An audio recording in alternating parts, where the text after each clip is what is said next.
Hey, Mohammed. Hey, hello. How are you? Oh, I'm good. Good.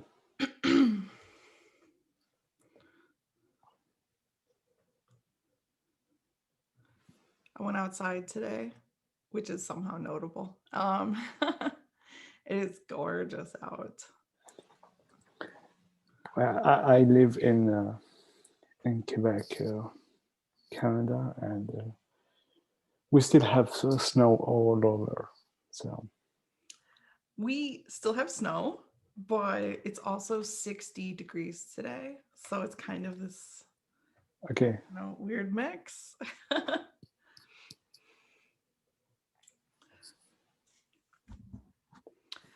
Waiting. I think we should get Vaughn at least. Um, I was originally going, like, what had been on the agenda just until like 5 minutes ago was a demo of the porter operator. hmm And we can still kind of do that. I didn't have time to prep the demo. So okay, it probably won't work. And I know we didn't finish our discussion of dependencies last time. So I thought maybe we could just continue that. yeah, no problem. Ping one. Oh, there he is.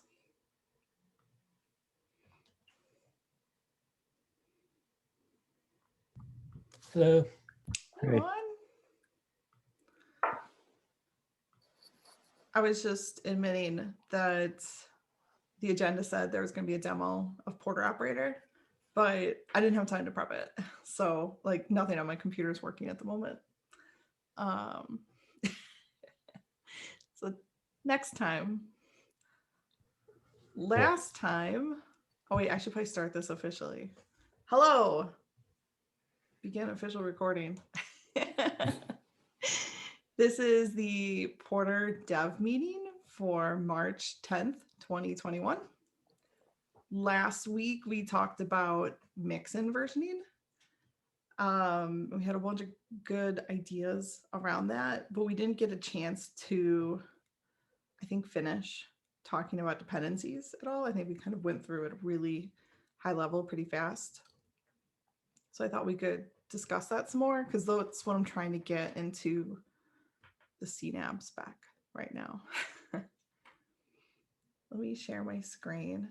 Do you all have, do you need a link to the, here, let me bring this up.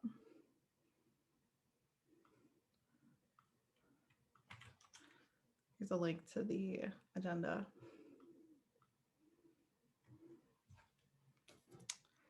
I'm still working on splitting this into two separate proposals, like y'all suggested last time, because there's like a lot of changes.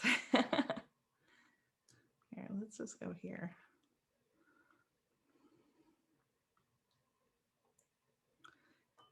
Do you remember where we left off? I know we decided we wanted to split it, but I don't remember beyond that what we said we wanted to do. oh, I think we stopped at the use cases solutions. Okay. So we were able to walk through exclusive resources, global, scoped, and user provided. Yes. Oh, great. Okay. And so we're just going to ignore these. I'm going to move it into a separate proposal. We can talk about that at a different time. Um,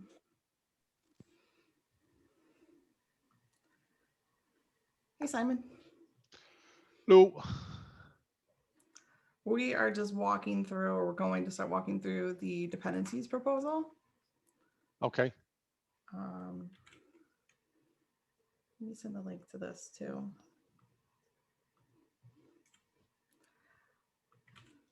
There we go. We've already gone through the use cases of various ways we want to use a dependency. I'm just going to refresh them real quick. One is you want your own instance of a dependency. Another is you'd like to share like a global installation of a piece of software. Another is you'd like to share it, but only with for example, other services within your application. But if your application is installed multiple times, they would all get their own dependency and share it among themselves. That would let you install your app. For example, I could install it in my namespace. Vaughn could install the same app in his namespace, and we'd get distinct and separate installations of the dependencies. And then we had one more, which is I have a resource that existed before Porter, and I'd like to just be able to use it and not somehow figure out how to reinstall it with Porter. The way I was looking at solving this is with mostly labels and namespaces. So we're kind of like smooshing together traditional package management like you'd see with like apt or something like that. And then we're adding on this concept of being able to have discrete installations where the same app can be installed multiple times, but due to like ownership rules and who's using what, you may end up with them kind of isolated in different spots. And that kind of comes from Kubernetes, actually, which is where, labels and namespaces are being wholesale ripped off. So that's kind of like the design we're stealing. I hope that helps maybe ground a little bit of what the solution looks like. At the heart, when we're resolving dependencies, we're trying to answer a single question, which is, does the dependency that we need already exist and we're allowed to reference it? Or should we create a new instance of this dependency and like install it fresh? So if we're talking about like a database, like, is there already a database out there that I can use, or do I need to make a new one real quick? And so what we're thinking is there'd be different criteria to decide that get question of if there's an existing one. These would be like selectors that would go onto when you define the dependency, and you'd be able to select by a label. So you could add something like a key value, like app is my cool WordPress app, or something like that.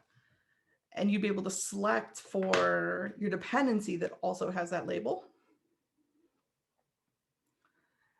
A namespace selector just allows you to say, I want to use something that's, for example, in my namespace. So if my namespace is demo and I need a database, if the database was in another namespace like prod, I wouldn't try to use it. It would make a brand new database, put the label demo on it, and then I'd get to use that as my dependency.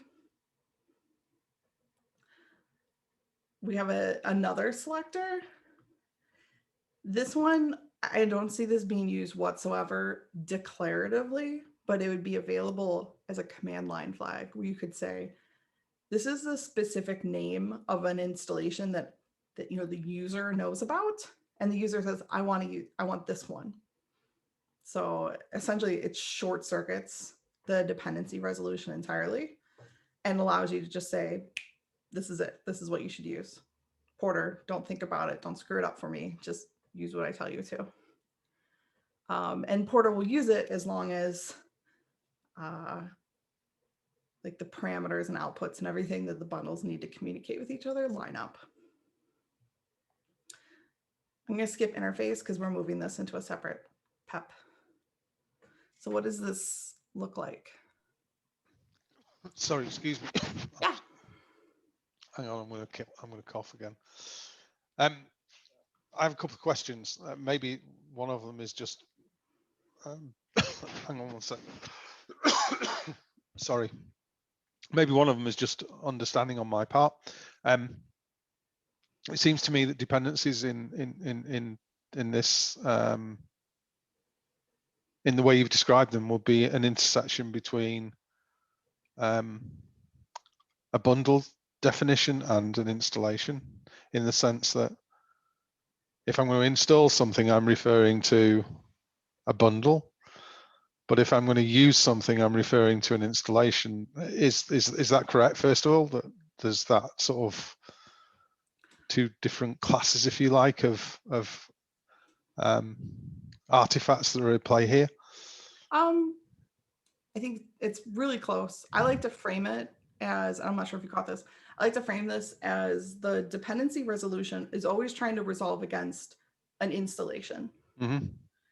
But sometimes that installation doesn't exist, Mm-hmm. in which case it uses the bundle reference that it was given to create that installation, Okay. which it can then reference. Okay. So So another. kind of boil that down to get or create. Okay. It doesn't exist, make it. So when the resolution of dependency takes place, is there a mechanism via which you can say that the installation that's resolved to was actually created by the same bundle that's referred to in the dependency in the bundle that's going to use it? I'm thinking about versioning and I didn't follow what you said. So let me go through this, and I might have a more precise question when you've been through this. Okay. But I'm thinking about how we resolve the potential mismatch between I have a bundle foo and I have an installation bar, but installation bar is not based on bundle foo, it's based on something else, but I could resolve to that. Oh, yeah. That's what we're splitting into a separate PEP. Okay. We're not talking about that scenario right now. I called that scenario polymorphic resource. It Okay. matches an interface of whatever you need.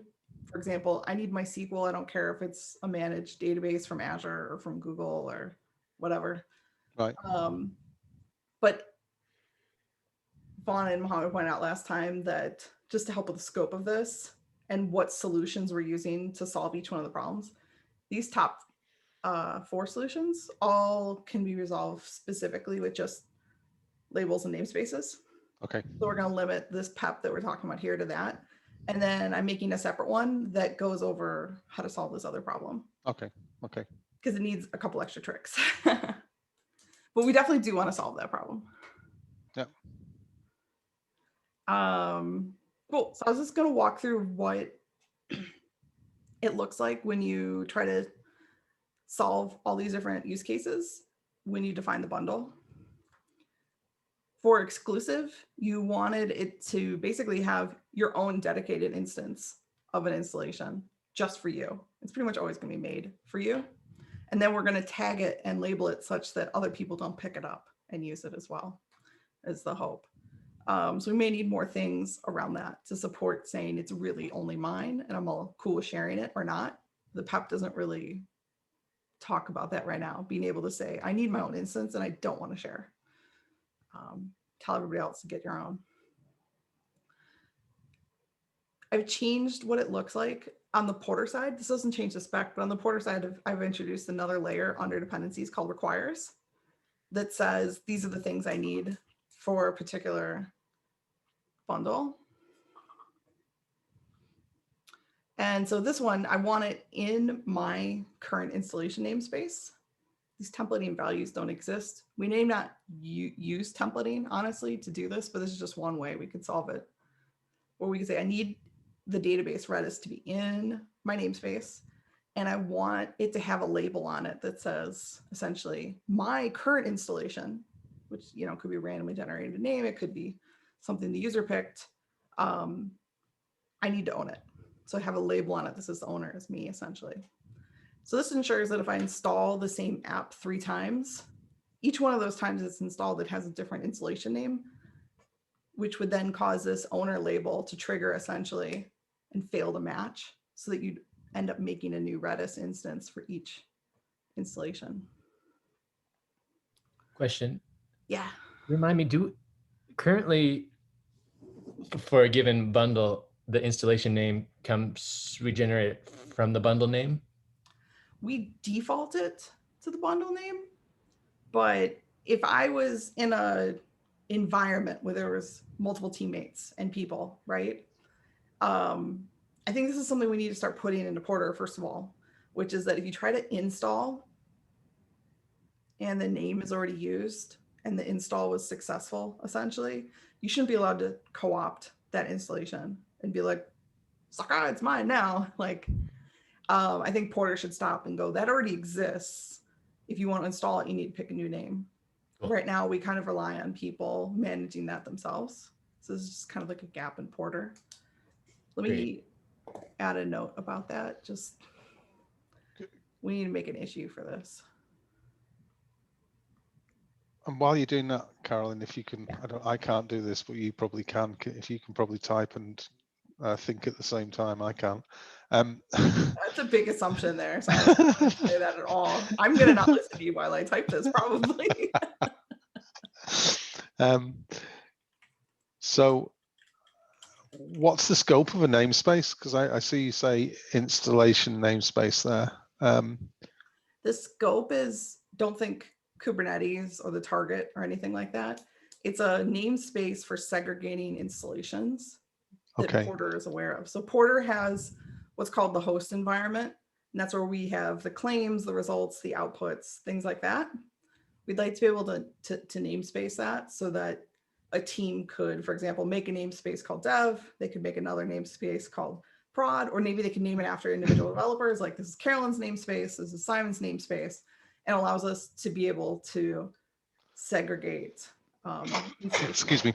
That was going to be my question. Essentially, was does this namespace sort of infer scope on things like claims and parameters and credentials and so on? Only applies to that. Right. Okay. So, for example, like Kubernetes namespace would totally not come into play. The target environment doesn't come into play either.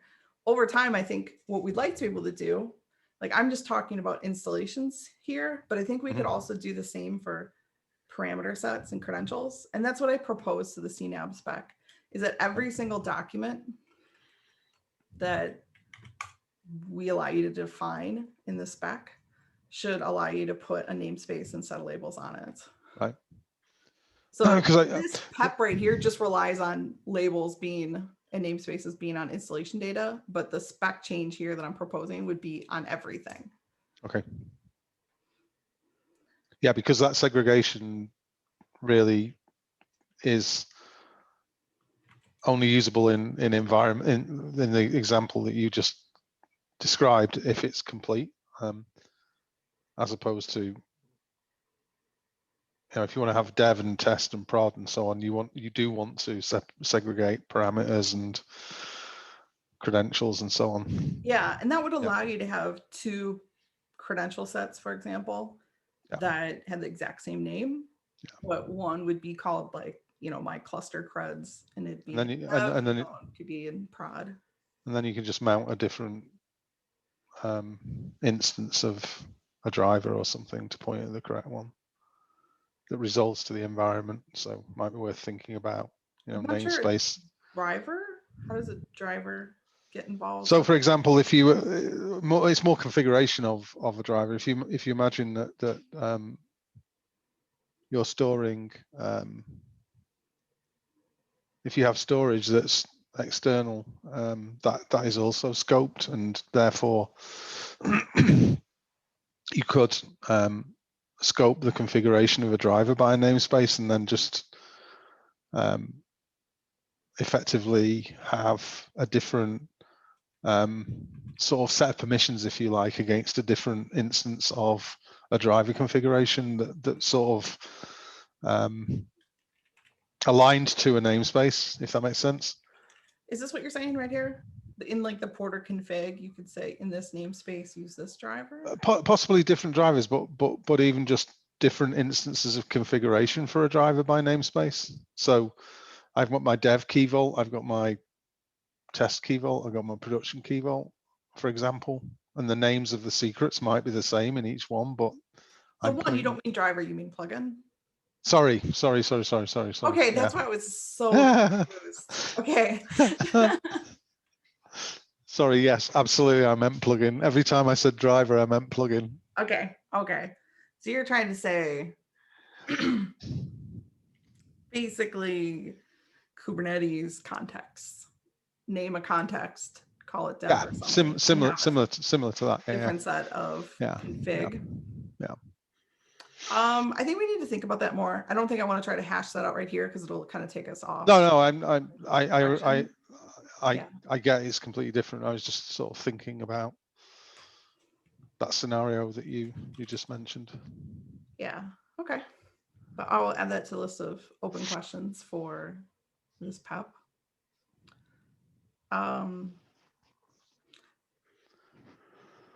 So that was exclusive resources.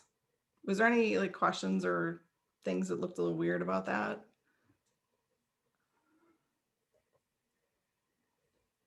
I think we could do the YAML in different ways, but I don't really want to like YAML bike shed right now, but this would be one way to accomplish that.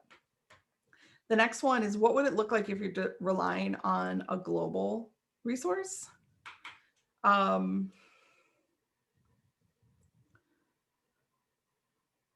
So here we're saying I'm relying on, oh, this didn't even get finished. Shoot. My little example got cut halfway off there.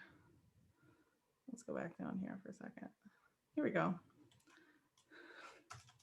Should have had a bundle reference because it's like incredibly useful. I think we call it reference, right? We changed that. Okay, cool. Yep. So this would be, we're just going to use example.com.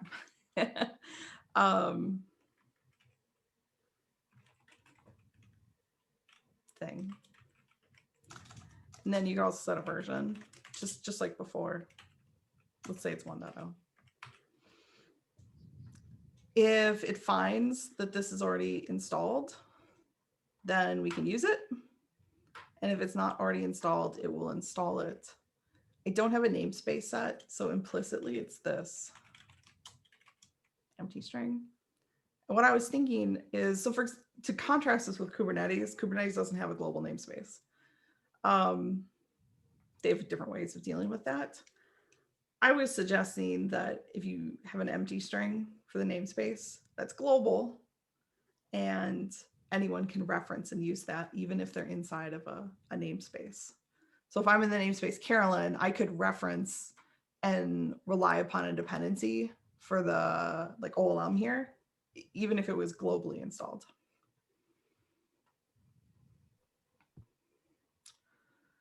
Okay. Quick clarification. Yeah. When you added the reference and version, that would be an example above too, right? Exclusive. It would. Yeah, I realized I left that off of all Okay. of these. Okay. I think I started fixing this up on the branch that split this into two, and I don't think it got pushed up here. So, oops. So let's just imagine this is kind of here. You kind of always need reference and version so that if you can't find it, you can create it. So Is the name here the installation name, or is it the name that's referred to in the bundle in the this is the core.yaml? name for how to refer to the dependency. Okay. So if later on in the templating you need to say bundle.dependencies. Something to reference this dependency, you would use the term OLM. Right. I have a question. If a dependency was installed and upgraded, do we have to specify the state of the actual dependency, or we take the dependency as it was published? Oh, that's a really good question. Let me first capture your question before we lose it, and then let's chat about that. So you're saying I have a dependency on foo at v 1.0.0, right? And I get installed. Foo is then upgraded to v2, we'll say. Yes. Now, the last part of your question, I want to make sure what exactly for this scenario you were. It was upgraded but not published, and after that, if we come along and we try to install this dependency, which version we would have to take, knowing that the dependency was upgraded? So are you asking about I upgrade like the main bundle? Yeah. Okay. At the point where you upgrade the main bundle, we have a lock file of dependencies. And we would use that to operate on our dependencies. We don't re-resolve dependencies.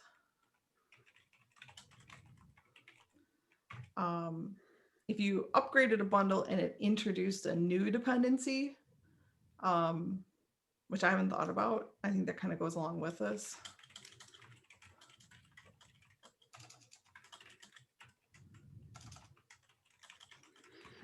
I would imagine like on one level you say, you know, we do resolve that and update the lock file and then install the dependency. But for the first scenario right here, I would say that we keep referencing whatever the installation was that we first used at foo 1.0 essentially. I don't think we want to try to get in the business of saying you can't upgrade this because something else relies on a lower version.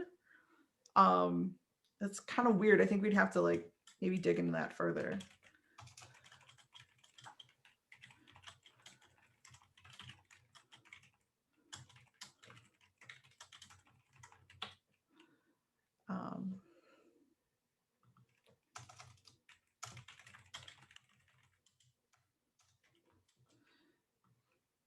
What to think about that. It may be something where it's like a soft warning, but they could override it, things like that. It could get really complex really fast, to be honest. It may be best for us to stay out of very high touch active management and allowing people to manage some of this themselves. I don't know. I think we're gonna need more scenarios around that. So understand like if people need us to step in or if it'd be better if we stayed out of it. Or document it and we rely only on the log file. Sorry, what about the lock file? I said we make sure to document it, and on the porter side we only rely on the log file.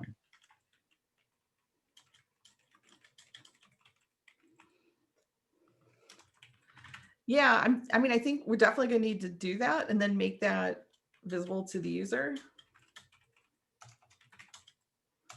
Like right now, we don't show dependencies when you look at an installation, for example, and I think we should start showing them your WordPress, you depend on MySQL. This is the installation of MySQL you're using, you know, and give you a chance to then drill down and look at that.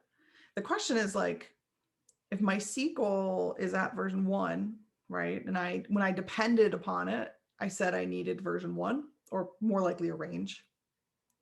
And then someone explicitly goes in and runs porter upgrade, not on WordPress, but they run it on MySQL, which was one of my dependencies. Does porter try to say I know better? Does porter just completely not care and doesn't even bother checking, just lets you do whatever you want? Or does it give you like a soft warning based off of the current dependency ranges defined on that dependency? I think this may be something we're going to have to like progressively enhance and add to this. So I'd probably start with we don't stop you, we don't even check. And then as we implement this further, maybe we move up to a soft warning and be like, I guess if you want to break your stuff, go for it. Another way is to encourage people to, if they upgraded the dependency, we encourage them to publish it. So can you explain what you mean by publish itself? No, if you make changes to a dependency, I don't know, if you can republish the bundle.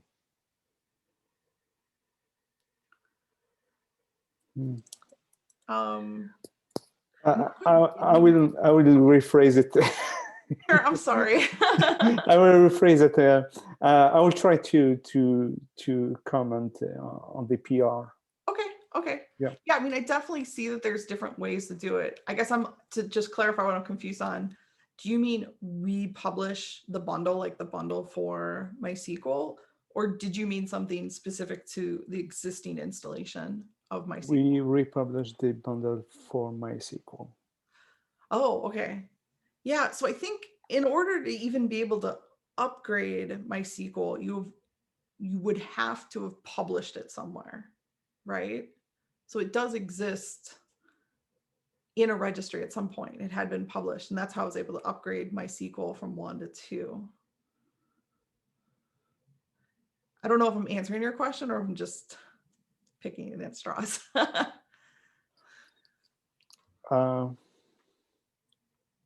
We continue, and I will go back. Okay. Yeah.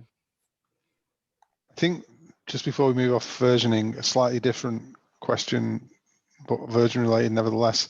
On the previous example, where match by label and namespace and so on, assuming there's a version and a reference in there, does that also factor into that matching or not? How do I? A different way of saying that was, if there's an existing installation, how do I make sure that it satisfies the version requirements of the bundle? You have to meet all the requirements. Okay. So if you said that you're relying on this specific bundle with this version range, version isn't just a hard-coded value. It could be like 1.x, for example. You need to have the existing installation. And this isn't, I haven't commented on that in here, so I'll make sure to add that. These two need to match in addition to namespace. Yeah, that makes sense. That makes sense. Yeah. So if I relied on MySQL 2, but the existing one is MySQL 1, I'd get and it wouldn't match. Yeah. Okay. Let me add that.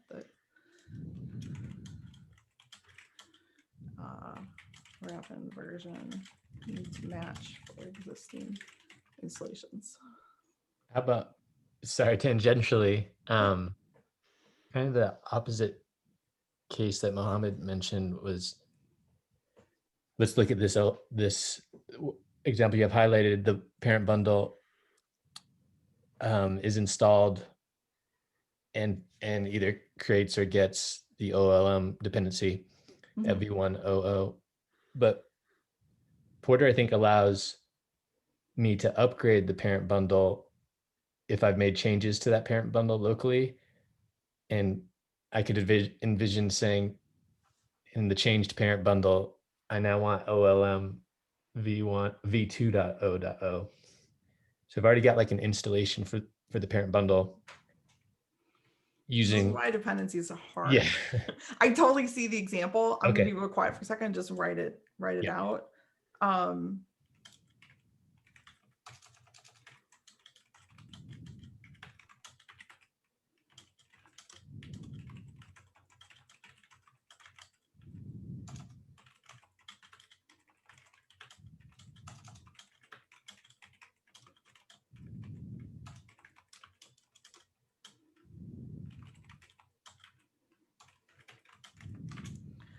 Does that kind of?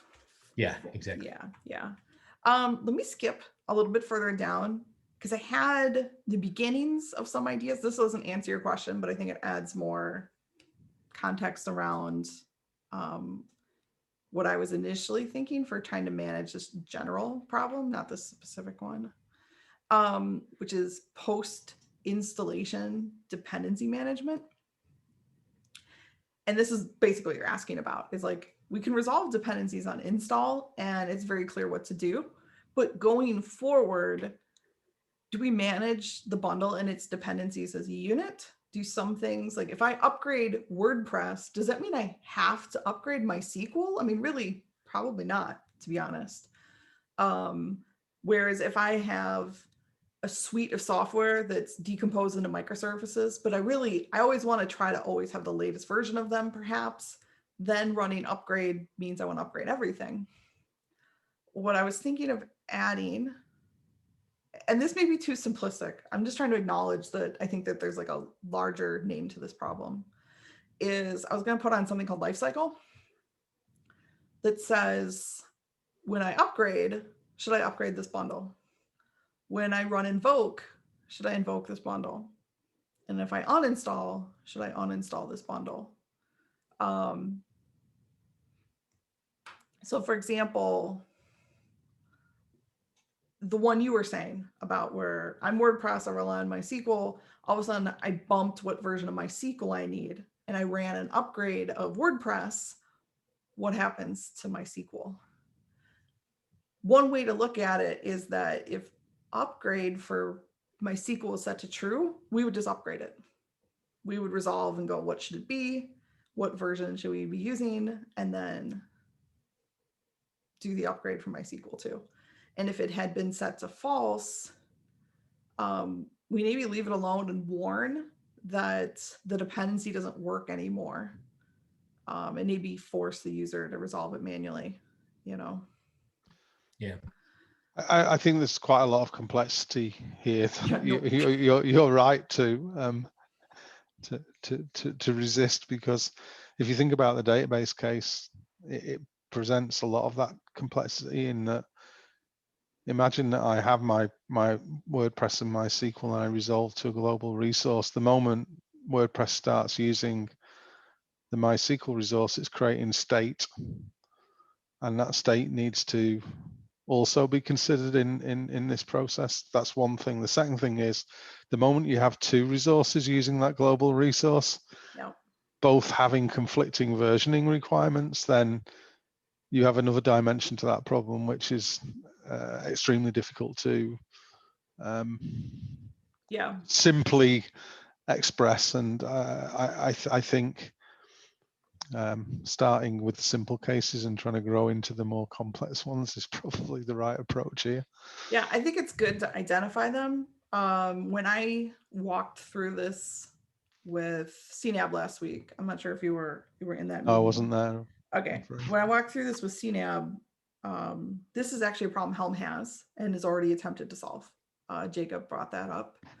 And what Helm added was the concept of a label that says, I am the owner of this resource. Other people can reference it, but I'm the one who gets to manage it because I created it, essentially. And there's other more complex things that Helm is dealing with, but that's the ultimate question. It's what you were bringing up. When two things rely on something, who gets to mess with it? Who gets to manage that dependencies life cycle? So I think it helps for us to be aware of that's a problem and have maybe ideas of what we'd like to do, but probably not implement them at first and get feedback on, is this a problem people want us to solve? Because the answer could just be, and I think we're always going to need this from the very beginning, is a way to just have the user explicitly tell Porter what it wants to do and never have Porter give you a hard fail, so that if for some reason things don't line up, the user can fix it and run the appropriate command and go, it doesn't matter what it says, I know what we need to do. And then, you know, be like force or yes, or I accept responsibility for my poor decisions as a flag, and then let them basically manually fix dependency graphs themselves. Yeah, it's a gnarly question.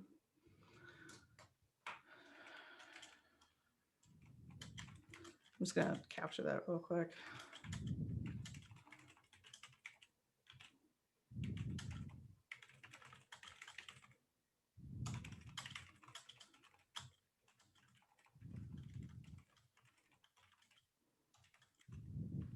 Okay.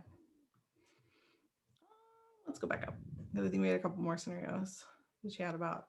So that was global. Wait, one sec. I'm just gonna add this in here. I think I started adding it, but again, it's in that work in progress I was on.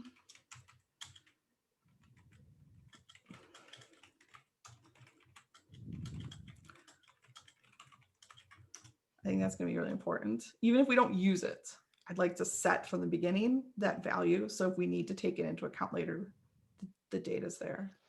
I also, slightly different, I also think there should be an updated one as well. you help me understand what that should be? Like either type it yourself or let me know. I just think you should have a flag that says who last updated it as well as who owns it. They're not necessarily the same thing. When you say who, do you mean the installation? Whether it's installation or user, I suppose, depends on how we resolve the owner, but it's more So sorry, owner means installation. right. It's more Not context, person. I think, for when changes have been made. Last change was made, or Yeah. We would like to have a custom extension to CNAB that allows you to, one, know who the user is, because we don't have that information. I mean, obviously, like if you're a plugin, sure, you know lots of things, but the bundle itself, the runtime, has no idea of like who is actually performing it. And we do want to be able to eventually start tracking that and saying Carolyn installed it, Simon upgraded it, Mohammed ran this custom command, and then Vaughn deleted it all and ruined it. Because you need that type of accountability, you know.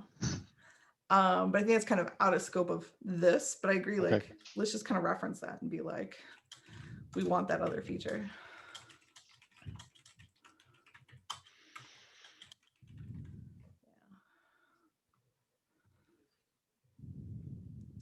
Then we have scoped resources. This is the idea that it's not my resource exclusively. For example, again, like you have a bunch of microservices, they share a Postgres database.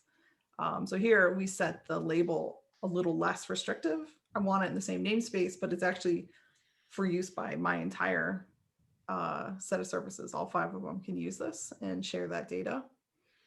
So it looks extremely similar to the other one. It's just how the author intends to use these fields that kind of changes how it works.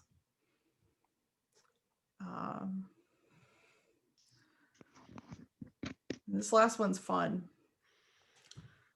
If I have maybe an on-premise SQL server that I manually installed, okay, and we've had it for 10 years, and it's on a really big server that we scale vertically, and we never, ever, ever want to re-provision it, okay?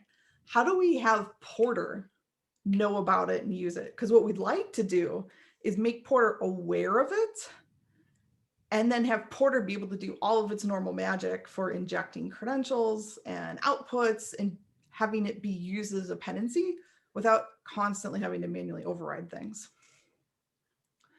I think I put this a little bit out of order. I'm gonna skip to this part. So I would make, I'm calling it this is not the official term, a meta dependency bundle. It's a bundle that represents that existing resource. And the bundle is then capable through some fashion, either using an input parameter, or maybe it knows how to look up things itself. It knows how to provide outputs for that existing resource.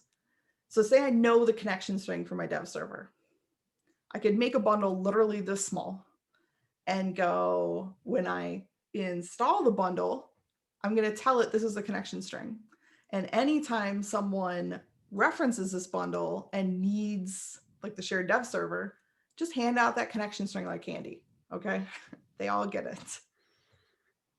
And this would then allow other dependencies to, or sorry, other bundles to just use it as a dependency and really not be aware that it's not really a bundle that represents a resource that it's going to manage itself.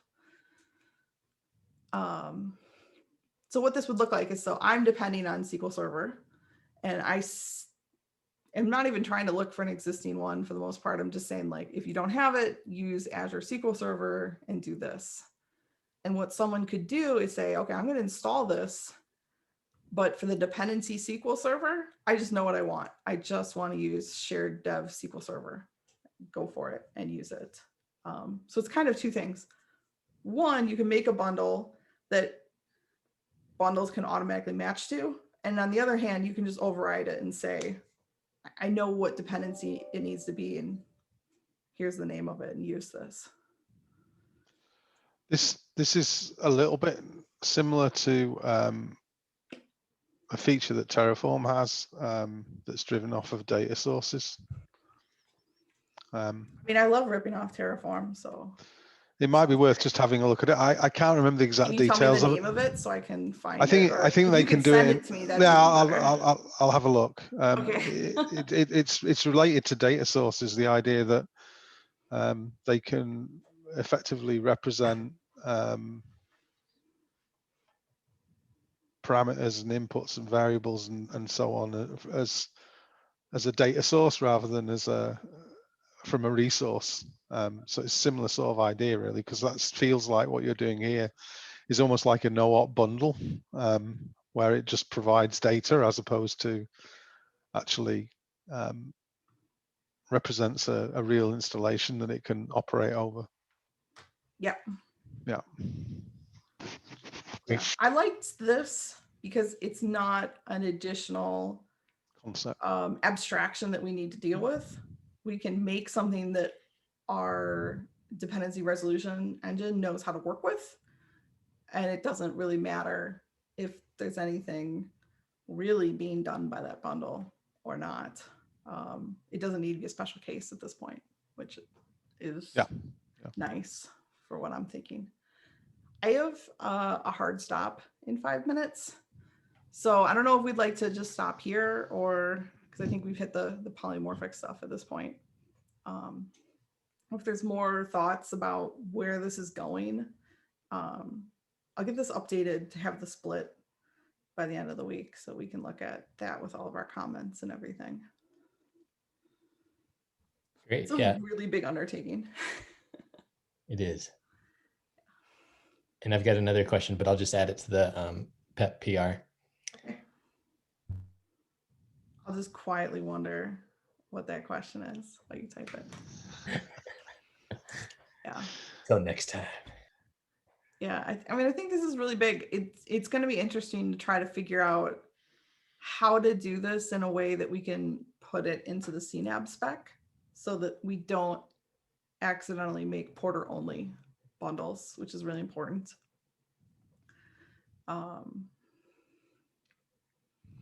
Yeah, I think like the high level using the power of namespaces, labels is flexible and powerful enough to get that in the spec. I think a lot of the trickiest parts we've discussed in this meeting and maybe on the PR are like kind of runtime scenarios that, you know, it's for the runtime to manage, and that's Porter, not necessarily to be mandated in the spec. Yeah. Well, I think some of it is you need to, how much of, for example, the post, one second, let me find this again, post install dependency management, which is when I run upgrade, what happens to the dependencies? You know, how much of this does it need to be in the spec? Would it just be really, really helpful if it was in the spec? Should it be non-normative is another option.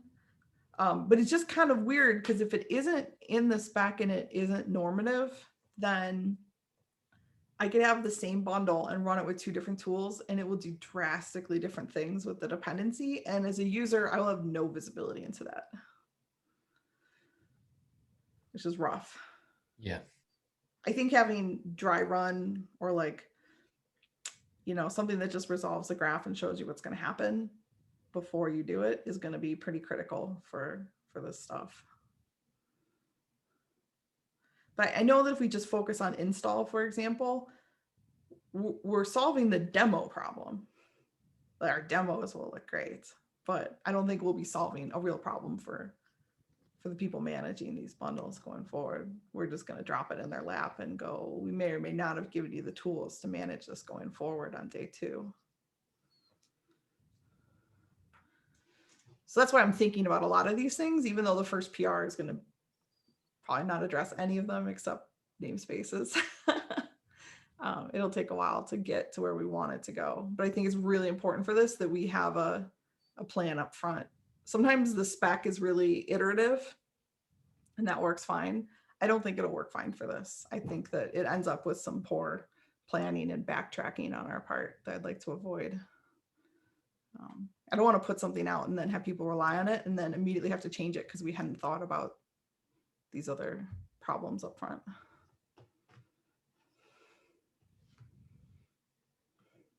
That's me, all sunshine. Sorry.